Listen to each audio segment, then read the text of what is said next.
What kind of closure turns into a packet served under bright office lights? How did one secret night with my ex become a quiet plan I never saw? Can a husband win without shouting when the crowd already picked my side?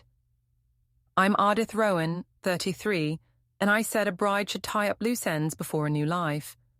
I worked the front desk at a hotel where I smiled for 12 hours and told guests their rooms would be ready soon. My husband, Jude, 36, set up software for big companies and liked clean plans. Our daughter, Nora, 5, loved stickers and bedtime songs about trains. People said I was fun and he was steady. I said that made us perfect. I said honesty was the same as consent if it came with a brave face. I spent my bachelorette night after the dinner with my bridesmaids and then met my ex, Ronan, for what I called closure. He sent a shadowy photo at 2:17 a.m. and wrote a coy caption. I said it was art, not a clue. Jude asked why my phone stayed upside down. I said the group chat was loud and silly. He said respect mattered. I said grown-ups could talk without rules. He did not raise his voice. He moved a blanket to the couch and said the house needed calm. I called it drama and posted a line that said, "Closure is not betrayal." At work, a guest recognized me from a rooftop reel and asked if my wedding was still on. I said of course and laughed. My manager asked for a quick word about optics. I told her modern couples speak openly and save problems later. My sister texted that freedom looks good if I keep posting. I believed her. I believed a caption could teach people how to see me. I did not notice how Jude started writing things down. Nora asked at dinner why Daddy slept on the couch. I said his back hurt. Jude said routines help children. I said we needed to breathe and not police feelings. He set his phone face down.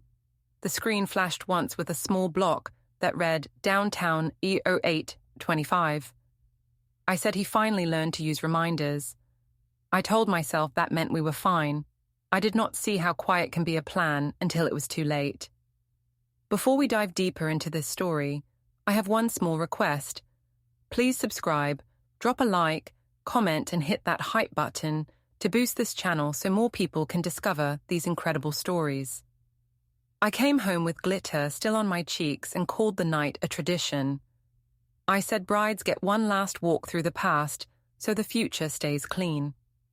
I set my purse on the counter like a trophy and rinsed 2 champagne flutes that did not belong to our sink. Jude stood by the doorway with his hands in his pockets. He asked if the Bachelorette dinner ended early. I said it ended perfectly and that I only stayed out to talk. He asked who needed that much talk at 2 a.m. I said adults who value honesty. He asked why my ex posted a shadowy photo at 2:17 a.m. with a caption about late-night goodbyes. I said it was art and that artists love hints. He asked if I told him about meeting Ronan. I said I meant to, and that meaning to counts. He looked at the clean floor and not at me. I filled the kettle as if tea could patch a rule. I said I went for closure so our marriage would never carry a ghost. I said I was brave for naming it out loud. He said respect mattered more than style. I said style is how respect travels. He said he did not agree to me seeing an ex the week of our wedding. I said the phrase, "get it out of your system," came from his own mouth months ago. He said that line was a joke about cake, not men. I said jokes carry truth. He said promises carry more. He did not raise his voice. He moved past me and folded a blanket on the couch like he was drawing a border that wanted peace. Our apartment smelled like hairspray and citrus cleaner.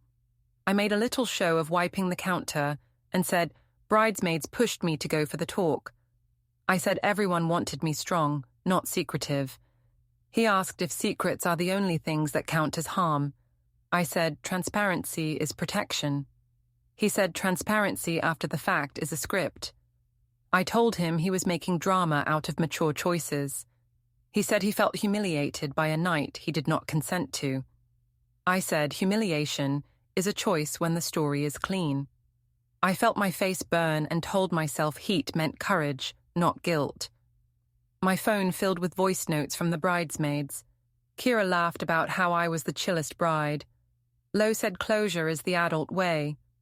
Janelle sent hearts.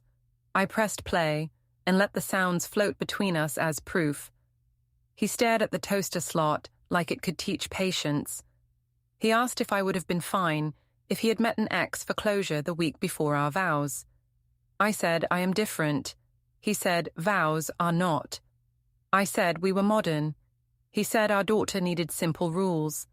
I said she was asleep and saw nothing. He said children feel what we pretend to hide. I opened the messaging app and typed a caption before I could doubt. I wrote that closure is not betrayal and that brave women do hard work so marriages stay honest. I added a photo of the bridesmaids in party hats, not the meeting after. I posted and felt tall for a second.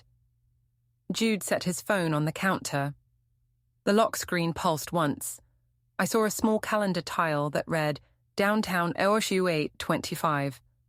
I told myself it was a dry cleaning run for his suit or a hardware store errand. I did not ask. He turned the phone face down. He carried the blanket to the couch, placed a pillow at one end, and said the house needed quiet. I called it punishment. He said it was calm. I tried to kiss his cheek to end the scene. He stepped back and said he would talk in the morning. I said morning would make it smaller, so why not fix it now? He said boundaries exist so mornings can happen. He stretched the sheet and smoothed a wrinkle with his palm, each pass slow and even, like he was folding time until it fit. In the bathroom mirror, I told myself I had acted like a leader. Leaders do not ask permission for growth. I scrubbed off glitter and left a faint sparkle on the towel anyway. When I came out, the living room lamp was low. Jude lay on the couch on his side, not asleep, not looking at me. I asked if he wanted tea. He said no, thank you. I said his politeness was a wall. He said walls keep storms outside. I hated how tidy he sounded. I checked on Nora. She slept starfish-wide with a sticker stuck to her wrist. The small room hummed with the air purifier we bought during our one good month. I whispered that Mommy was doing brave things, and brave things look messy before they are wise. I believed it while I spoke. I closed her door and pressed the latch slowly so it made no sound. In the kitchen, my phone buzzed on the counter. A text preview flashed from a number I did not save. It read, "Let the internet sleep. Keep secrets sacred." I guessed it was Ronan and put the phone face down, a new habit I said I hated in other people. I slid into our bed alone and stared at the ceiling. The apartment felt larger and colder, like a lobby after midnight. I told myself he would thank me later for clearing the past. I told myself a man who respects me should value my courage. The kettle clicked off with a soft pop I never finished. I closed my eyes and practiced the line I would use if he asked again. I chose our future over a fantasy. It sounded good in my head. It did not sound like the truth. The hotel lobby wore a mourning like a suit. Brass rails shone. The scent machine pushed clean citrus. I pinned on my name tag and made my smile efficient. A wedding party checked out in waves, laughing about lost shoes and late alarms. I handed key sleeves and said congratulations to strangers. I told myself practice makes truth. Then Ava, my manager, stood halfway in her office door and asked for a quick word. Her voice had that velvet edge she saved for messes. In the HR corner, which is really a hallway with frosted glass, she said a guest had shown her a late-night lobby selfie from another hotel. She said the guest asked if the bride in that photo was me. She said she did not want to police my life, only the brand. I said the photo looked dramatic but meant nothing. I said I met my ex for closure, so my marriage would be clean. I said modern couples talk like that. She asked if my fiancé agreed before I went. I said he knew I value honesty. She asked if he said yes. I said he knows who I am. The difference felt thin, but I held it up anyway. A group of conference guys clustered near the elevators and kept glancing over. One whispered something and glanced at my ring. I placed 2 waters on the counter and counted lids to show calm. Ava said the safest move was to keep my personal story off the lobby floor. I said the lobby is where I live. She said the lobby is where guests live first. I promised to post a clarification that used gentle language. She nodded and went back to her office with the walk of a person holding a tray in one hand and patience in the other. At the desk, my phone buzzed like a nervous bird. Saffron texted that I should get ahead of the spin. She said to write that closure is wise and that Jude supports my growth.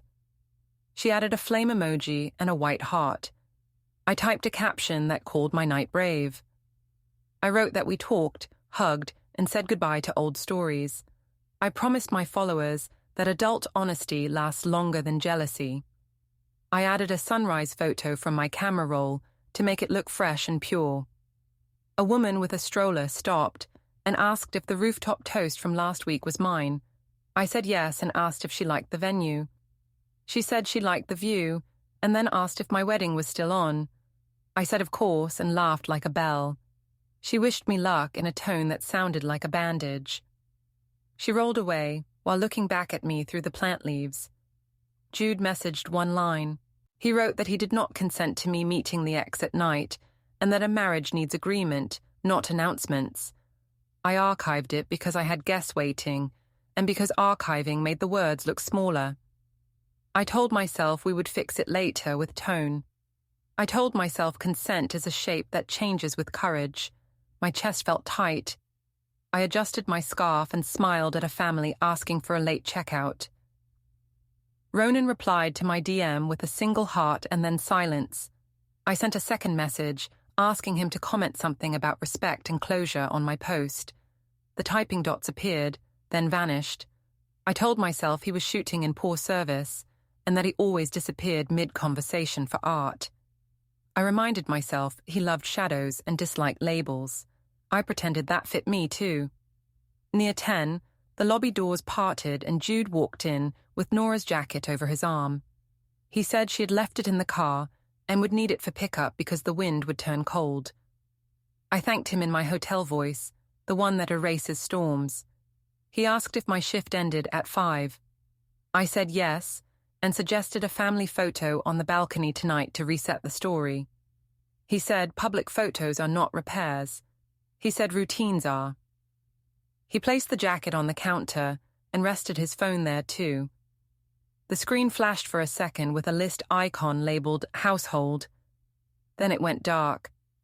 He wished me a steady day and left. He did not make me small. Somehow that felt worse than anger. I took a 10-minute break in the staff nook and checked our shared grocery app. The new list under his profile looked like a neat map. Laundry pods, stamps, planner pages, child toothpaste, freezer meals. I added confetti for the reception box just to leave a bright mark next to his order. The mark looked silly next to the neat lines. I felt judged by rectangles and laughed at myself for giving rectangles that power. Back at the desk, a bridesmaid sent a reel from my dinner table where I was blowing kisses at the camera. The caption said, "Final Freedom." I flinched and asked her to change it to "Final Peace." She sent a thumbs up and a string of sparkles. The reel kept the original line anyway because speed matters more than edits. I told myself no one would care. 2 bellmen rolled by with luggage carts that rang a soft metal note. A conference badge group gathered near the revolving door. One of them raised a phone toward the glass to line up a funny shot. I saw my own face reflected next to a filtered version of me on his screen. My stomach made a small jump. I smoothed the counter and prepared key packets for a family that had driven 8 hours. Ava stepped out again and asked if I was okay. I said perfectly fine and pointed at the weekend occupancy chart. She nodded but watched the door. I tried to catch her eye and hold it to prove that I could handle attention. A boy ran past the desk chasing a balloon, and his mother whispered, "Sorry," while giving me a quick, sympathetic smile I did not ask for. Then the flash came. A phone outside the front door fired through the glass. The light jumped across the lobby, bright and white, and landed on my face. My eyes watered from surprise. The group outside laughed, the kind of laughter that pretends not to be about you while being only about you. I swallowed, fixed my smile, and checked in a man who did not look up from his watch. My fingers trembled when I slid the key sleeve across. I told myself this was just a ripple, and that ripples die at the curb. I told myself one warm family photo tonight would end the script. I told myself the crowd loves a bride who glows through noise. I did not look at my archived text because I knew the words by heart already. I stared at the bell stand and counted polished edges as if they were steps to a door I could still close. The rooftop bar looked like a postcard. String lights made soft halos over every drink. My bridesmaids waved me to a corner table by the glass rail. I set my clutch down and said tonight would fix the mood. I said people would see that grown honesty is beautiful. They cheered because cheering is easy. I took a breath the way singers do before a line. I told myself I would win this room with a steady voice and a good smile. Jude arrived in a clean shirt and stood at the end of the table. He asked if we could talk without the show. I said the show was how the talk worked. He asked what I needed from him. I said I needed trust and a public toast. He said he needed respect. His tone was calm, not cold. Calm can feel like a wall when you want to stage. I stood anyway and tapped my glass. The chime went out into the wind like a little bell that asked for phones. Kira lifted her camera and shouted that the bride had words. People at nearby tables turned in that slow way that says they are ready to be entertained. I said closure last night was brave and kind. I said I met my past, so my future would be clean. I said my husband knew I was honest. A few clapped. A few watched Jude. His jaw moved the way it does when he counts to 10. He said he did not agree to midnight meetings. I said we were modern. He said we promised simple rules because of Nora. I said adults can make exceptions. He said exceptions are only safe when both agree. Someone at the next table called for a toast. A chant rose in playful waves. Lo pushed a flute into my hand. I lifted it and said, honesty over jealousy. I said, unity. I avoided the word X because it tasted like salt. Ronan's name moved across my mind like a thin shadow. I shook it off and smiled wider. Jude set his glass down untouched. He said he would not pretend. I said he was spoiling the mood. He said moods are not shelters. Dex stood near the bar and nodded hello to us all. He stayed a few steps away like a person on a dock. I waved and said we were fine. He asked if we wanted water. I said no, thanks. He did not push. He watched the lights and the wind as if they were lines in a plan. I looked back at Jude's phone on the table. The lock screen lit for a second. I caught the word expenses, and then the light went dark. He placed the phone face down and adjusted his napkin. The movement was nothing, and also something. I told myself he was budgeting like always. I told myself numbers were only numbers. Janelle wanted a second toast. She shouted it. The room responded. A small group I did not know raised their glasses toward us like we were a mini-show. I repeated my line about grown honesty and added a new one. Brave brides leave no ghosts. It sounded like a quote from a cheap wall sign, and still felt powerful. A neighbor table recorded. The ice in my glass clinked. My pulse kept pace with the clink. Jude said he felt humiliated by the night I kept calling clean.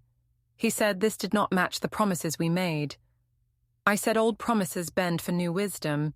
He said promises are the frame that holds us. I said frames change every season.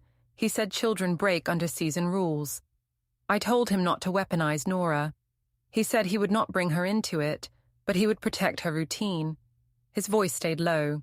My voice rose because I wanted the microphones of the room to choose me.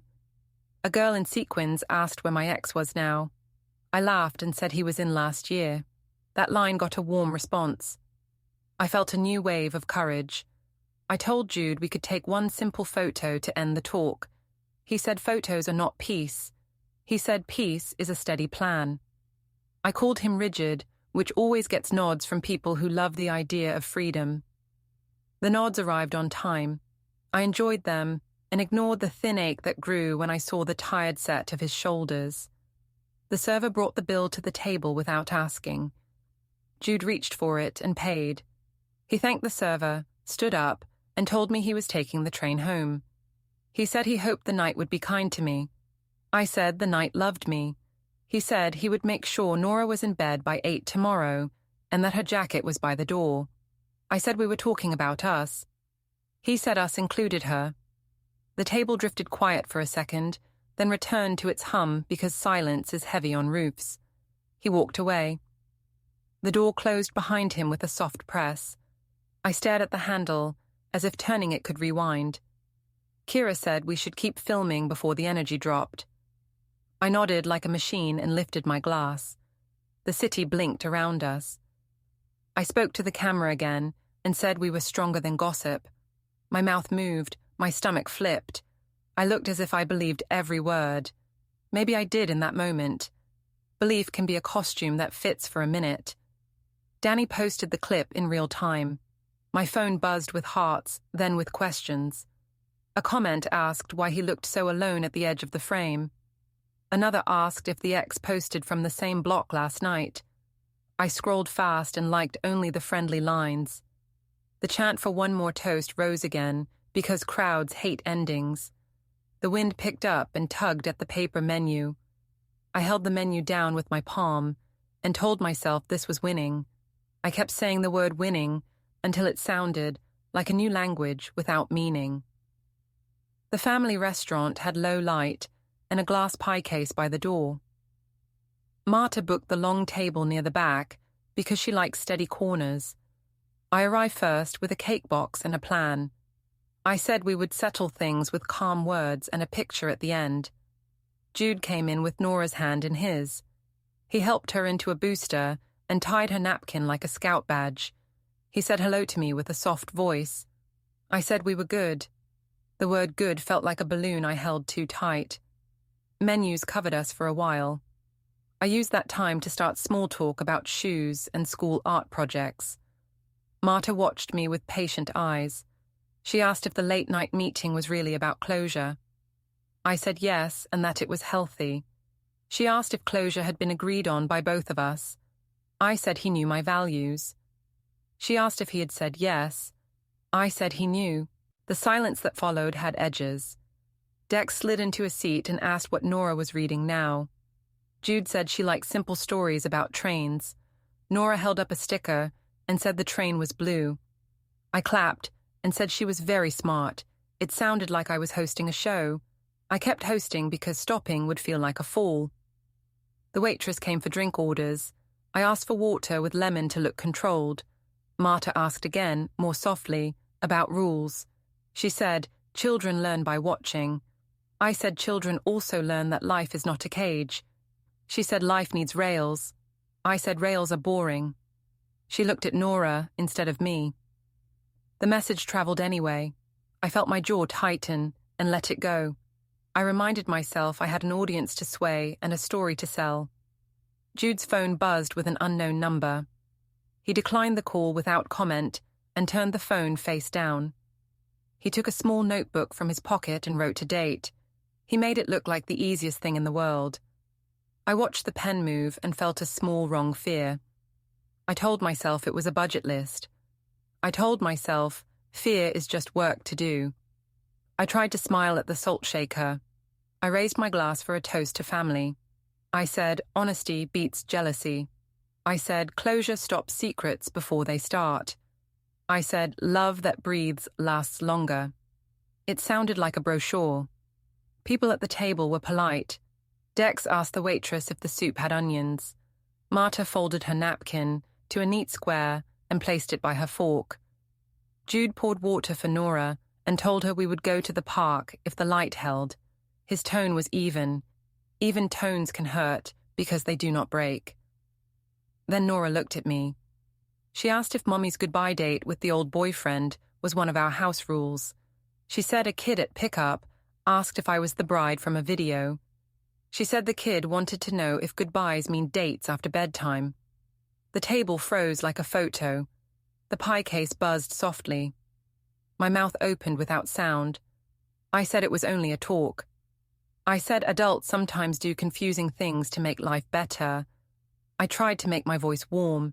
It came out thin. Marta said children need simple rules they can see. She did not raise her voice. She just placed the sentence on the table like cutlery.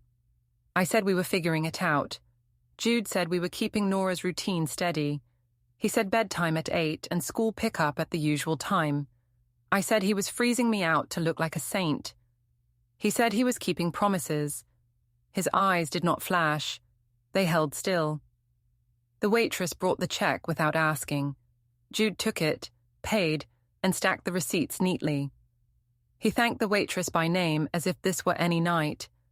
He helped Nora into her jacket and asked if she wanted to pick a sticker from the bowl. She chose a small fox and pressed it to her sleeve. I took a breath to ask for a family photo right there by the pie case. Before the words could land, 2 neighbors stepped through the door. They saw us, saw my phone in my hand, and paused. One neighbor whispered to the other while holding a screen I knew too well. The rooftop clip glowed in her palm. She looked at me and did not smile. I felt heat in my face and lifted the cake box to have something to do. Marta touched my elbow and said she knew I loved Nora. She said, "Love listens."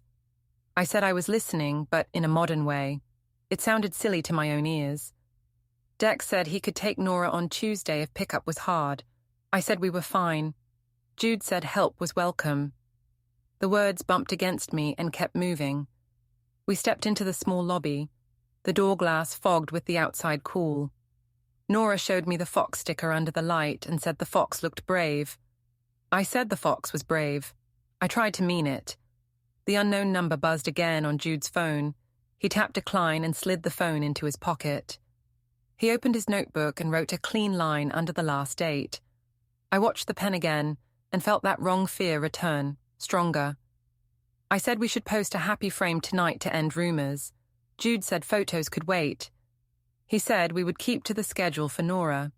He said goodnight to Marta and Dex, then to me. I stood with the cake box and a smile that was no longer sharp enough to cut anything. The neighbors shifted to let us pass but kept their eyes on the screen. The air outside smelled like wet pavement and lemons from the kitchen. The stairwell smelled like metal and dust. I carried a bag of groceries and a smile I had practiced in the elevator mirror. Jude came up with a pillow and a folded blanket.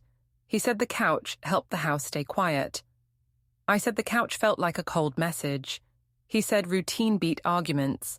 I said routine was a cage when love needed air. He did not answer. He placed the pillow with neat hands, like a person who trusted steps more than speeches. In the kitchen, I stood fruit in a bowl, as if color could fix tone. I posted a soft photo and wrote that brave honesty saves marriages. Saffron sent 2 hearts and no offer to babysit. Marta texted only about Nora's bath time. I said people were overreacting. Jude said the night told its own story already. I said a good caption would end it. He said captions were not repair. I said repair could be public. He said repair would be private. At the park the next day, he sat on a bench and watched Nora count the ladder rungs. He spoke about sleep, dinner, and school pickup. I said he was hiding behind rules to punish me. He said rules kept kids safe when adults forgot their own. I said he was making me look like the villain. He said I could choose another role. He kept his eyes on Nora and named each turn one more, like a steady drum. I wanted a loud scene. He offered none. We stopped at the supermarket on the way home.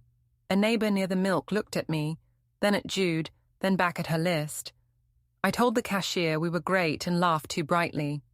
Jude asked for the receipt and folded it with 2 others from his wallet. I asked why the paper stack mattered. He said tracking helped decisions. I said small papers made small lives. He held the door for an older man. The man smiled at him and not at me. My cheeks burned. I decided it was the store lights. Home felt arranged in a new way. A thin shelf held fresh folders with plain labels: household, insurance, schedule, media. His laptop glowed in the corner with neat cells and small tabs. A call buzzed on his phone without a name. He tapped mute. I said the show had gone far enough. I said we should erase messy clips and post one strong family picture with a simple caption. He said the show was finished. He said the next steps would be handled properly. I laughed and asked what properly even meant, as if the word did not land. He walked past me to the hallway. The printer in the spare room started with a low whir. Pages fed through with a steady rhythm that made my teeth feel odd. I followed to the doorway and asked if I could see. He said later. I said I needed clarity now. He said I would get it. He checked the stack, squared the pages, and switched off the lamp. The room fell dark with the paper still warm on his palm. That night I tried again. I said we should pose for one balcony shot to calm people at the hotel and in our family. He said photos could wait. He said tomorrow's pickup stayed the same, and Nora's jacket was by the door. I said he was freezing me out to win points. He said he was following the schedule for a child who did not choose this. He set his phone on the counter. The screen flashed once. Downtown, Entro 8:25. He turned it face down and slid it away. I wrote a longer post in the bedroom and called it My Honest Heart. I said closure makes us strong. I said whispers die in daylight. I asked Ronan to comment one simple line about respect. The dots blinked. Then nothing. I told myself art men hate walls. I told myself I loved a man who made plans and would soon thank me for being brave. I lay back and listened to the apartment, the fridge, the pipes, the couch creak as he turned. Everything sounded like steps in a hallway I could not see. In the morning, Nora asked if the fox sticker could go to school. I said yes and tied her shoe. Jude checked the time and the weather. He placed a small note on the table that said, "Pick up 3:15, park if dry." I said he wrote like a police report. He said notes help people breathe. He put his messenger bag on his shoulder and paused. He said we would handle this properly. His face looked tired and clear. I said the word sounded like a threat. He said it was a plan. He left the door half open and let it click shut on its own. The office tower lobby had tall glass and cool air that smelled like stone. I arrived at noon with a speech ready. I planned to say closure is not betrayal, and that we were a team. I rehearsed a smile that looked brave but soft. The elevator bell chimed. I stepped out into the light. Jude stood near a planter with his messenger bag. He kept a respectful distance, arms at his sides. I started with my first line about honesty. A woman beside him asked me to confirm my name. Her voice was polite, like she did this every day. She held a large envelope. I said there must be a mistake. She checked a line on a small sheet and handed me the packet. My hands took it before my mind agreed. Security at the desk watched the angle of our bodies. 2 people with badges slowed near the turnstiles. I slid a finger under the flap and lifted the top page. The words sat quiet and heavy. It was a divorce petition. It named temporary orders for money and the apartment for now. It included a proposed custody schedule for Nora, with school pickups, weekends, and holidays marked in clean lines.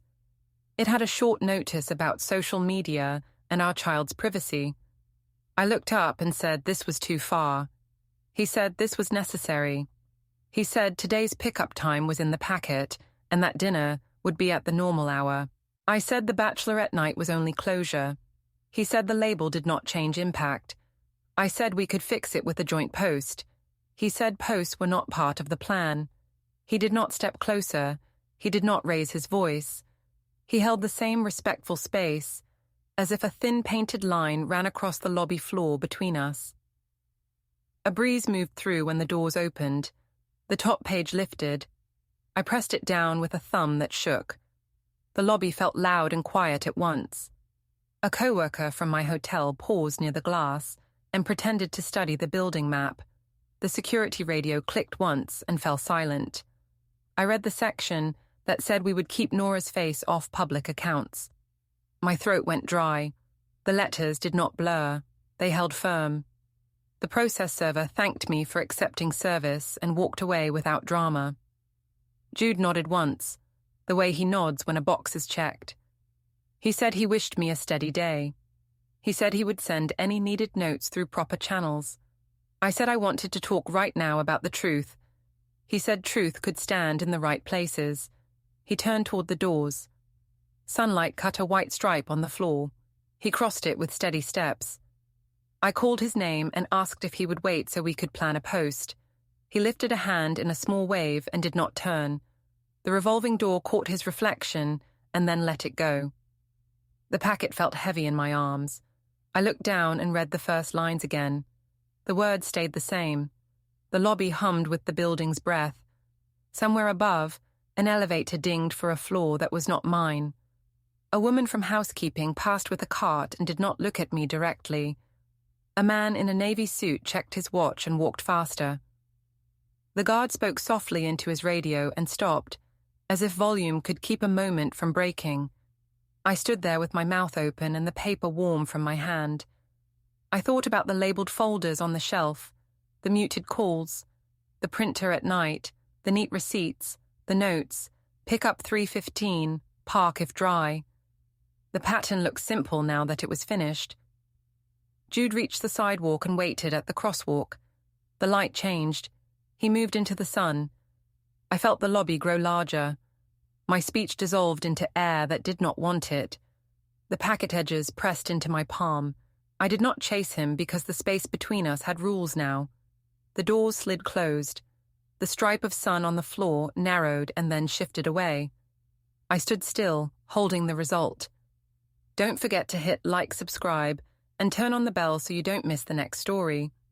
Write in the comments from which city you are watching.